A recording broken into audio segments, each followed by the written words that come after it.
Eu quero agradecer a Deus pela vida do pastor da igreja, pastor Mazinho, que nos recebe aqui mais uma vez.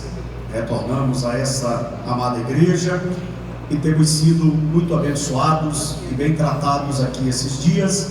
E eu quero glorificar a Deus pela vida dele e da sua família, louvar a Deus pela vida do pastor evangelista Otoniel, que é o secretário de missões, sua família, sua casa.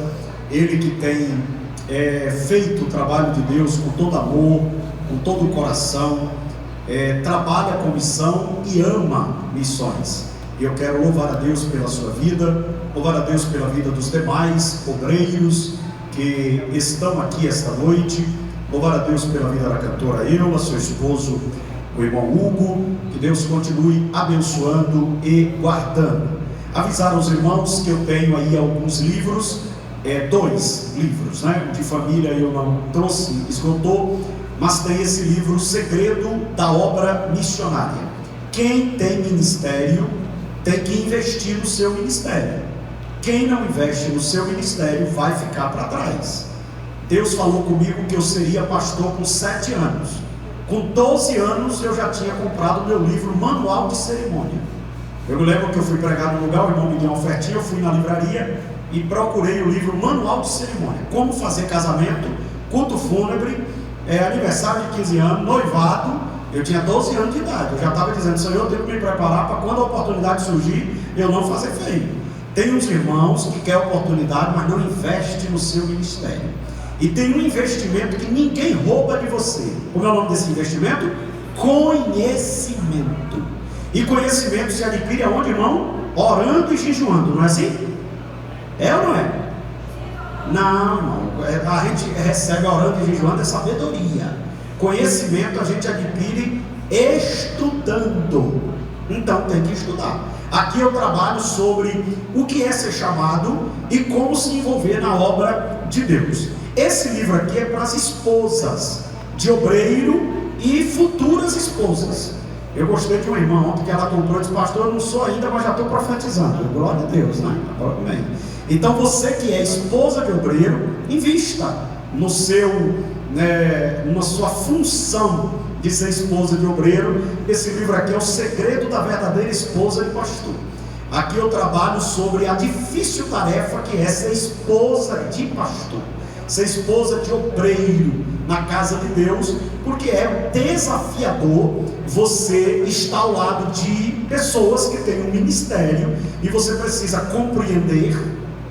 Existem mulheres que são incompreensivas, né? Ela não compreende. Por exemplo, se minha mulher não compreendesse o meu ministério, eu estava frito, porque eu viajo o mundo inteiro. Então ela tem que compreender, ela precisa compreender.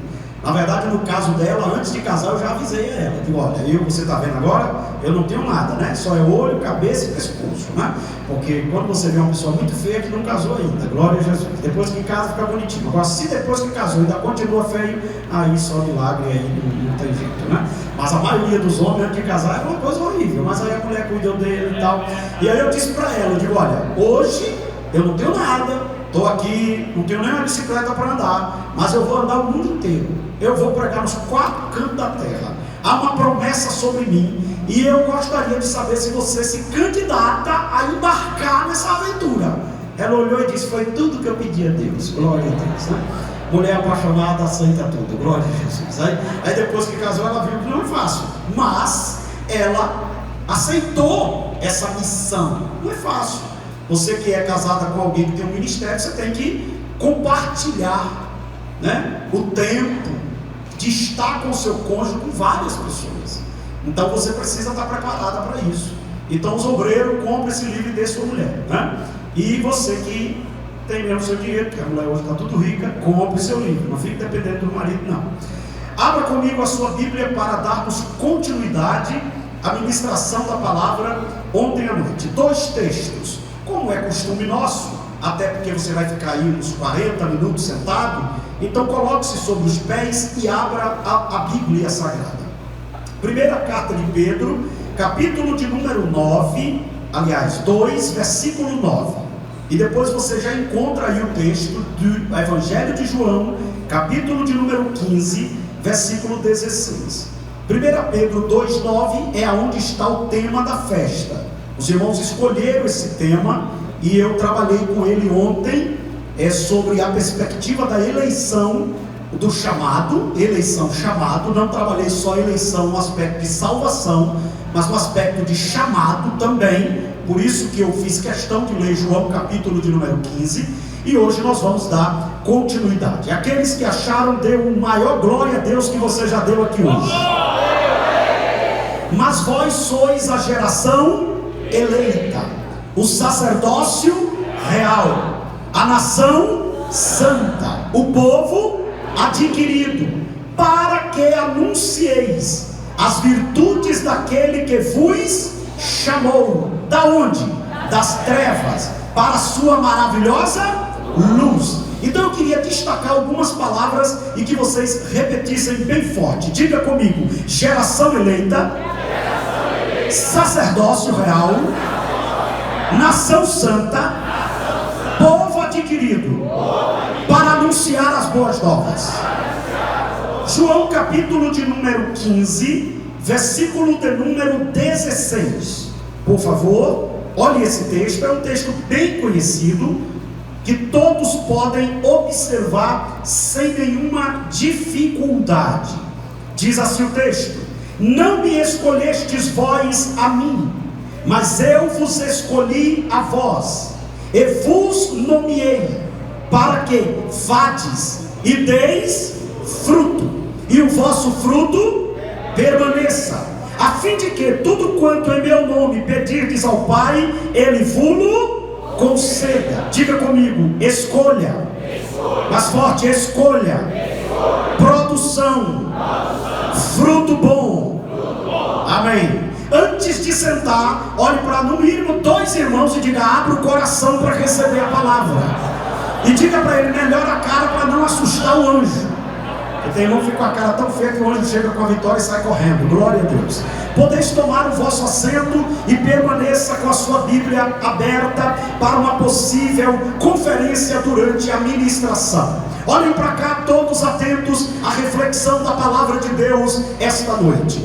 Eu ministrei aqui ontem sobre esta temática que os irmãos escolheram: geração eleita e as marcas do Evangelho. Eu estou me atendo à frase geração eleita, e ontem eu ministrei, afirmei com base nas Escrituras que nós fomos eleitos, nós fomos escolhidos por Deus para fazer a sua obra. E eu observei aqui com os irmãos que esta eleição, ela não depende de escolha no processo da terra. Ainda que alguém na terra olhe para um eleito de Deus e diga: ele não tem condição, a urna de votação do escolhido de Deus não está na terra, está no céu. É Ele quem escolhe. E eu também observei aqui que esta escolha, às vezes ela é esquisita,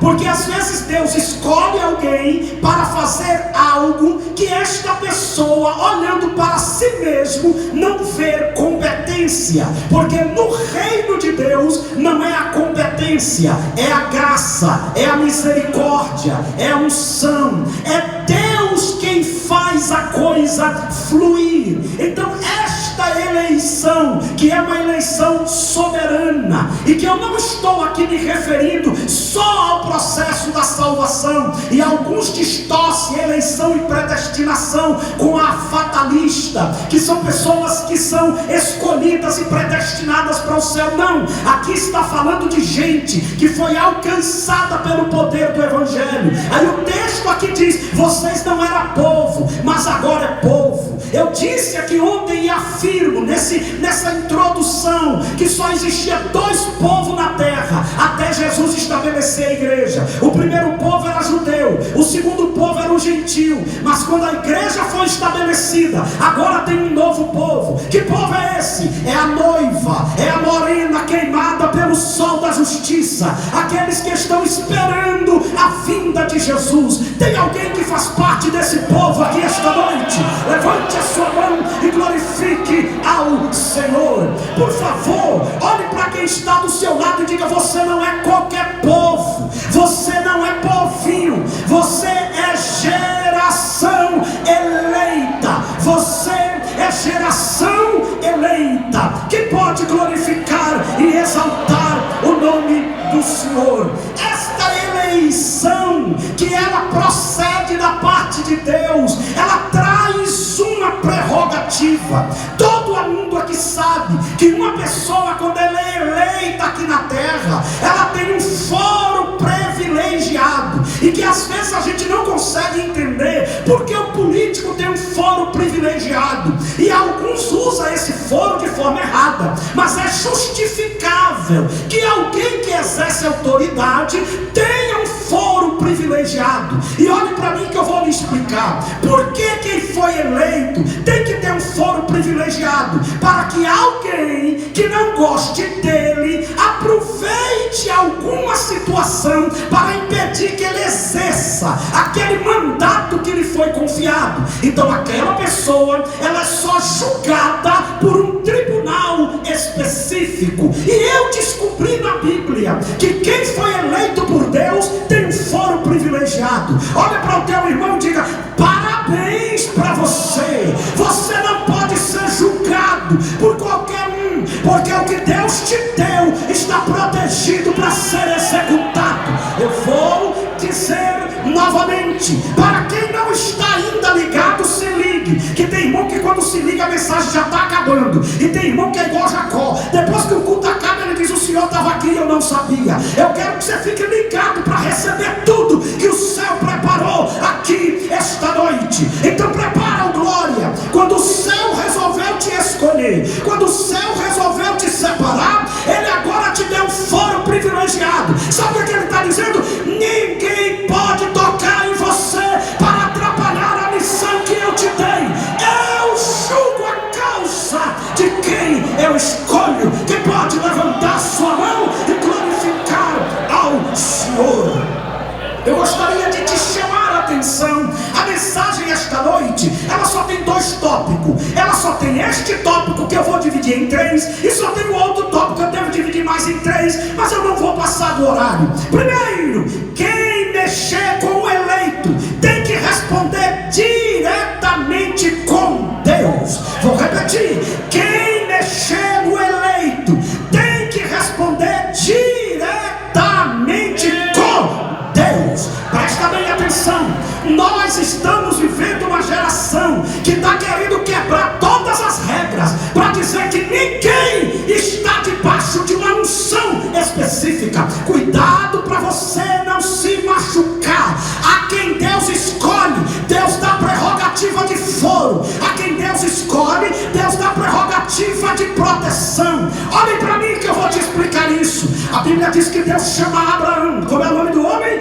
Abraão. E Deus diz assim para ele: sai da tua terra, da tua parentela, e vai para uma terra que eu te mostrarei. Abraão diz: eis-me aqui, Senhor. Olhe para mim que eu vou lhe dizer uma coisa. Antes de julgar quem foi escolhido, conheça primeiro a sua história. Às vezes você vê Abraão com toda a moral, mas você não sabe o sacrifício que Abraão fez para chegar onde está. Quem conhece a história do eleito foi quem elegeu ele. Quem conhece a tua história, da onde você saiu, é aquele que te fez a promessa, e ele não deixa que qualquer um toque em você. Saia, Abraão. Tem muita gente que quer a moral do chamado. Se você observar, olhe para mim, a Bíblia diz que Abraão saiu sem saber para onde ia. Abraão saiu sem saber aonde era a terra. O Senhor diz: eu te dou no meio do caminho. Eu te digo no meio do caminho. Ser missionário não é fácil. Ser missionário é diferente de ser dirigente de congregação. É por isso que tem pastor que tem problema de lidar com missionário. Missionário não é dirigente de congregação. Missionário é alguém que tem uma vocação para trabalhar em determinado lugar. Então na hora da mudança, você não pode mudar missionário como você muda dirigente de congregação, porque dirigente de congregação tem a vida dele secular, ele presta um serviço voluntário. O missionário é tempo integral. Deus chamou ele para se envolver naquele trabalho. E tem muito missionário machucado porque tem pastor que não tem sabido tira o missionário antes dele terminar o trabalho e assume para pagar o preço. Mas a Bíblia diz que Abraão estava dizendo: eu sei quem me chamou, eu sei quem me fez a promessa. E ele sai. Se você não sabia, um dos únicos homens que é honrado nas 3 principais religiões do mundo é Abraão. Abraão é honrado no cristianismo, porque é o nosso pai na fé. Abraão é honrado no judaísmo, porque é o pai de Isaac.